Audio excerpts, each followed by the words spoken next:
Hello students, मैं ज्योति UP exam point पर आज आपके लिए फिर से लेकर आ गई हूँ आपकी बायोलॉजी क्लास। हम पढ़ रहे थे मानव शरीर की संरचनाएं और मानव शरीर की संरचनाओं में इससे पहले वाले वीडियो में हमने देखा था हम किसके बारे में बात कर रहे थे, प्रजनन तंत्र के बारे में बात कर रहे थे। किसके बारे में पढ़ रहे थे? प्रजनन तंत्र के बारे में पढ़ रहे थे, जिसमें कि मैंने बताया था आपको कि जो प्रजनन तंत्र हमारा होता है ये दो जनन तंत्रों से मिलकर बना होता है। वो कौन कौन से हैं? एक हो गया हमारा नर जनन तंत्र और दूसरा हो गया हमारा मादा जनन तंत्र।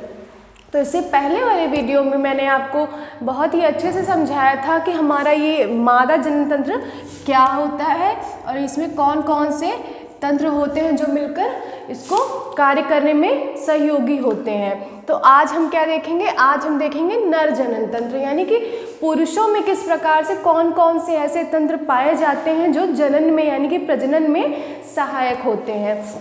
तो आइए देखते हैं। जैसा कि यहाँ पर मैंने डायग्राम एक बनाया हुआ है आपके लिए। यहाँ पर आप देख सकते हैं, यहाँ पर सबसे पहले जो पुरुष जनन तंत्र का जो प्रधान होता है वो क्या होता है? आपका टेस्टिस होता है। क्या होता है? वृषण। टेस्टिस यानी कि वृषण होता है, जो किस में पाया जाता है? पेयर्स में यानी कि जोड़ों में पाया जाता है। किस में पाया जाता है?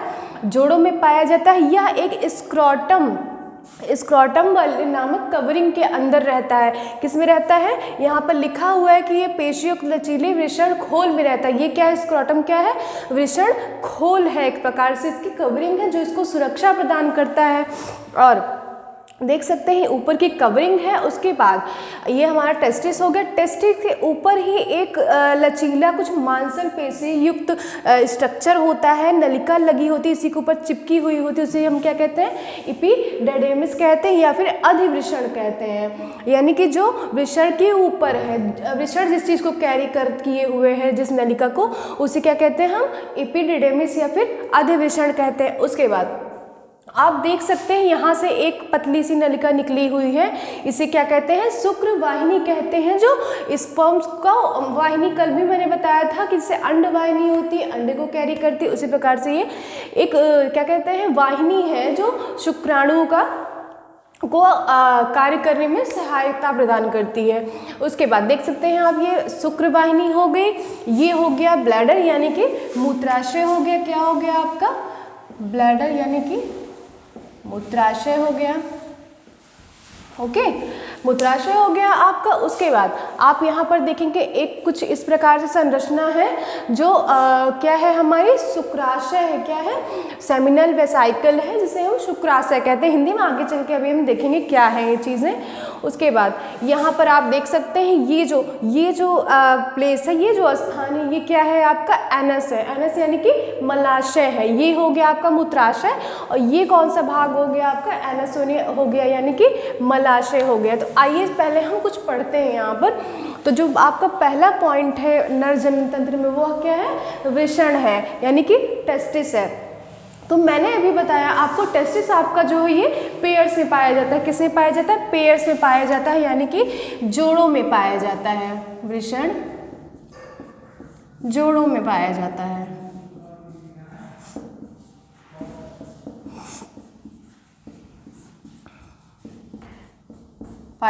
या एक जोड़ी पाया जाता है। ठीक है। उसके बाद यह लंबाई में 5 सेंटीमीटर होता है और मोटाई में 2.5 सेंटीमीटर मोटा होता है। क्या होता है? लंबाई इसकी 5 सेंटीमीटर होती है और जो मोटाई होती है, इसकी थिकनेस होती है, वो कितनी होती है? इसकी 2.5 सेंटीमीटर होती है। और इसका रंग कैसा होता है? ये गुलाबी रंग का होता है। ये हल्के गुलाबी रंग का होता है कि संरचना है। उदर गुहा में वृषण कोश में रहते हैं। और मैंने जैसे कि मैंने बताया आपको कि यह जो वृषण है आपका, ये स्क्रॉटम यानी कि वृषण कोश के अंदर रहता है। कोई भी चीज़ रहती है उसके ऊपर एक कवरिंग होती है। तो उदर गुहा में कहाँ पे रहता है? ये किस चीज़ के अंदर? एक खोल जैसी संरचना होती है जिसे हम वृषण कोश कहते हैं, उसके अंदर रहता है। और एक और ख़ास बात है आपकी इस वृषण कोश की, इसके अंदर क्या होता है? टेम्परेचर जो है ये मेंटेन रहता है, ना बहुत ही ज़्यादा हाई ही रहता है, ना ही बहुत ज़्यादा, मतलब जैसी क्या कैसे एक्सपेक्टेशन रहती है वैसा ही वातावरण यहाँ पे बैलेंस्ड वातावरण टेम्परेचर रहता है, तापमान रहता है। तो अब नेक्स्ट पॉइंट हम इसकी संरचना देख लेते हैं। पेशीयुक्त लचीले वृषणखोल के अंदर रहता है, ये पॉइंट आपका हो गया। ऊतक पिंडकों से बना होता है। ये किससे बना होता है? ऊतक पिंडकों से मिलकर बना होता है। पिंडकों में शुक्र जनन नलिकाएं होती हैं। अब वो जो पिंडक होते हैं उनमें क्या होती है? शुक्र जनन नलिकाएं होती हैं, कुछ इस प्रकार से आप देख सकते हैं। ये ढीले संयोजी ऊतक से बनी होती हैं। अब वो जो शुक्र जनन नलिकाएं होती किससे बनी होती हैं? वो ढीले संयोजी ऊतक से बनी होती हैं। किससे बनी होती हैं? ढीले संयोजी ऊतक से बनी होती है। मैंने बता दिया था आपको, वृषण जो आपका है वो पेयर्स में पाया जाता है। अब बात करते हैं आपकी अधिवृषण की। अधिवृषण दूसरा पॉइंट है आपका अधिवृषण।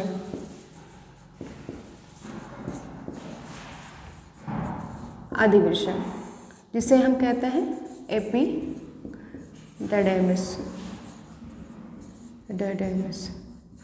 ठीक है, तो मैंने बताया कि ये क्या होता है? ये टेस्टिस के ऊपर की एक कवरिंग होती है जो कैसी होती है? ढीली तथा लचीली होती है। क्या होती है? ये लचीली होती है। ठीक है, लचीली कवरिंग होती है, उसके ऊपर ये लगी होती है। क्या होती है? ठीक है, अभी हम इसकी बात नहीं कर रहे हैं, स्क्रोटम की बात नहीं कर रहे हैं, हम कंफ्यूज ना हो। हम किसकी बात कर रहे हैं? हम अधिवृषण की। ये जो आपका वृषण खोल है वो तो दूसरा हो गया। ठीक है, अब इसी वृषण के ऊपर एक आप देख सकते हैं, ये कुछ नाली नुमा संरचना बनी होती है जो क्या होती है? वृषण से चिपकी हुई। मैं अलग से बना के बताती हूँ। ये आपका हो गया वृषण, और इसी के ऊपर कुछ इस प्रकार से चंद्रमाकार से ये चिपकी हुई नली होती है। क्या होती है? चिपकी हुई नली रहती है, चिपकी हुई लचीली। और यहाँ पे लिख सकते हैं आप चिपकी, या फिर ऐसे लिखते हैं हम वृषण से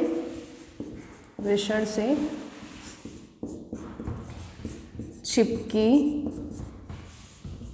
हुई नली है।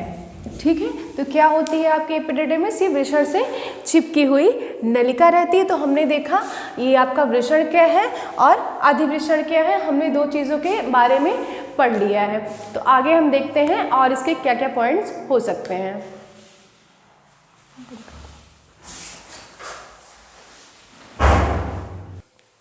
तो आइए हम देखते हैं और इसके कौन कौन से भाग हैं। तो अब तीसरा क्या है आपका? शुक्रवाहिनी, जो मैंने बताया ये कैसे लगी होती है? आपकी ये वृषण के ऊपर जो अधिवृषण होता है यहीं से निकलती है और ये आगे जाके ब्लैडर में एक लूप बनाती है। कहाँ पर बनाती है? आपकी अपनी तरफ के जो ब्लैडर होता है यानी कि मूत्राशय होता है वहाँ पर एक लूप बनाती है। तो आइए हम देखते हैं।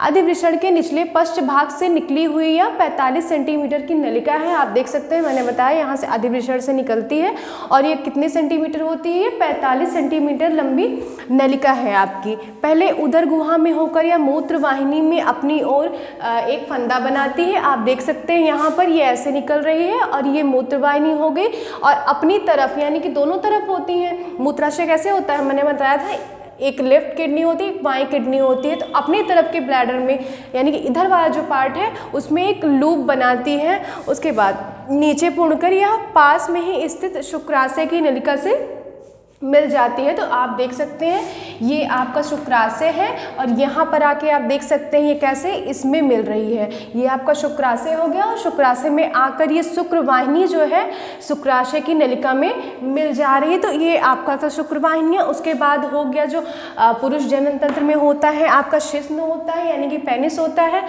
शिश्न क्या होता है? ये पेशी युक्त होता है, मांसल होता है। कैसा होता है आपका? पेशी युक्त होता है यानी कि पेशियों से मिलकर बना होता है, पेशी युक्त होता है और मांसल होता है। उसके बाद अब इसमें कुछ ग्रंथियां भी पाई जाती हैं। जो पुरुष जनन तंत्र है इसमें कुछ ग्रंथियां भी पाई जाती हैं। तो आइए हम आगे देखते हैं ग्रंथियों के बारे में। तो आपकी जो ग्रंथियां हैं वो दो ग्रंथियां पाई जाती हैं। कौन कौन सी? एक प्रोस्टेट ग्लैंड हो गई यानी कि प्रोस्टेट ग्रंथि हो गई और दूसरी काउपर्स ग्रंथि हो गई। जो आपकी प्रोस्टेट ग्रंथि है ये क्या होती है? ये 25% यानी कि जो आपका एक तरल पदार्थ निकलता है उसका ये 25% भाग बनाती है। क्या बनाती है?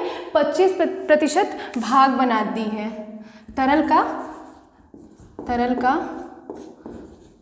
25% भाग बनाती है।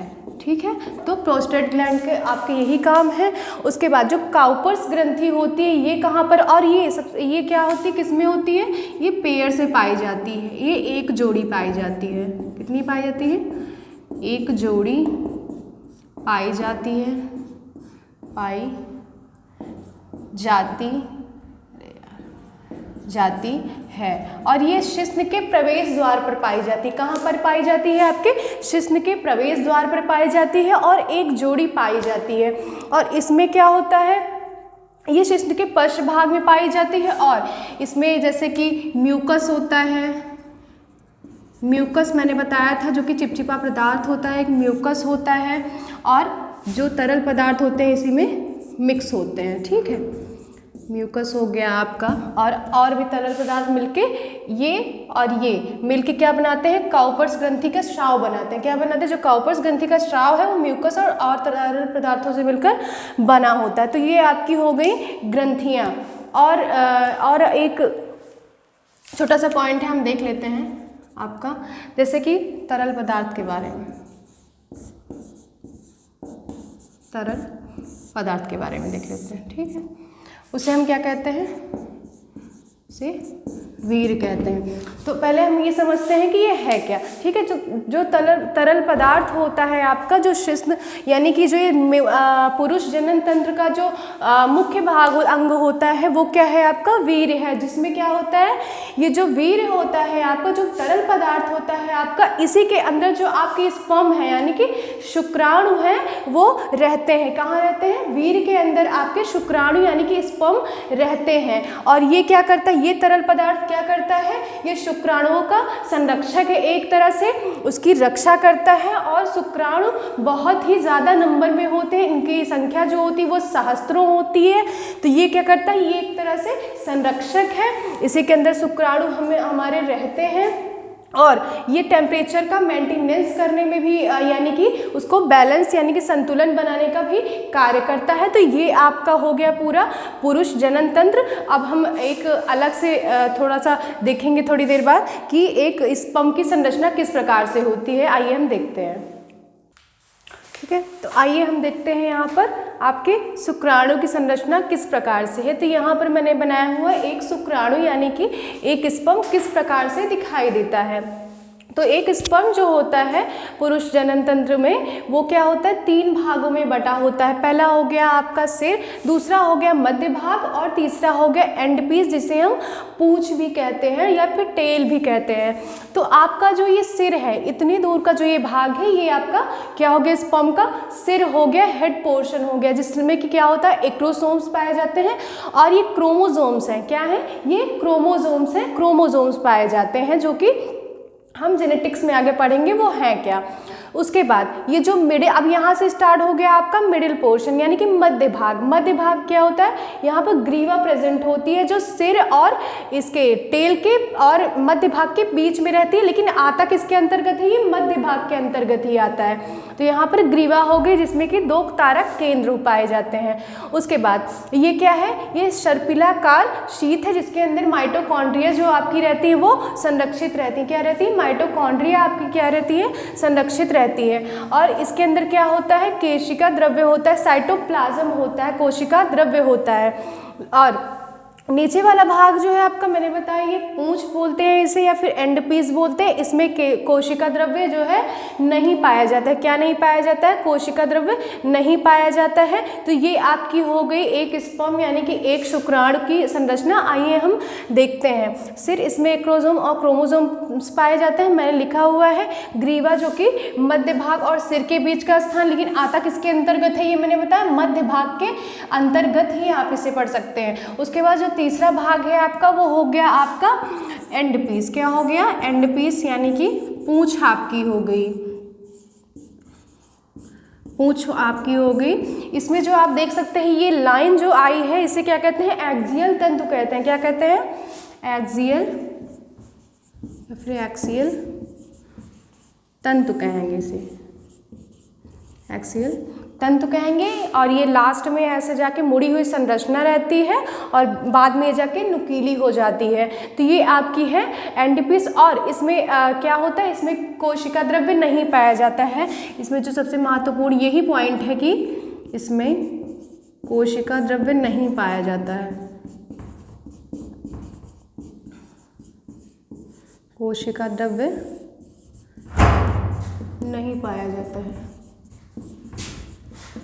नहीं पाया जाता है। तो ये आपकी हो गई एक शुक्राणु की संरचना, आपने देख लिया है। ये सिर मध्य भाग एंडोपीस से मिलकर बना होता है, इसमें एक्रोसोम और क्रोमोसोम्स पाए जाते हैं, इसमें कोशिका द्रव्य पाया जाता है।